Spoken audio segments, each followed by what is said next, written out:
இப்போ இதயத்துடைய மனமகிழ்ச்சி எங்க உண்டாயிருக்குமா? முகத்துல உண்டாயிருக்கும்.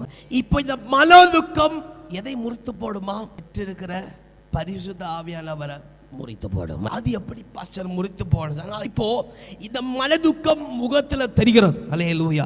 இந்த முகத்தை பார்த்து அவன் யாராவது உங்களை கடந்து போகிறவர்கள் இல்லை யாராவது உங்களை பார்க்கிறவர்கள் கேட்பாங்க. என்ன கேட்பாங்க? உனக்கு என்ன ஆச்சு? நம்ம உடனே என்ன சொல்லுவோம்? இயேசுட்ட சொல்லுகிறதை பார்க்கல அதிகமாக அவர்கிட்ட சொல்லுவோம். அவள் தான் பரிசுத்த ஆவியானவரோட அங்கே நின்றுடும். அல்லேலூயா. அவர் சொல்லியிருக்கிறார், உங்க பாரங்கள் எல்லாவற்றையும் என் சமூகத்தில் இறக்கி வைங்க. அல்லேலூயா.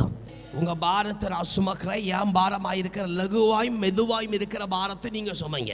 இந்த நொறுக்கப்பட்ட இந்த இருதயம் உழையும் பொழுது முகம் என்ன செய்கிறது? வாடி போகிறது. இதை மனுஷர்கள் கேட்கும் பொழுது என்ன செய்கிறோம்?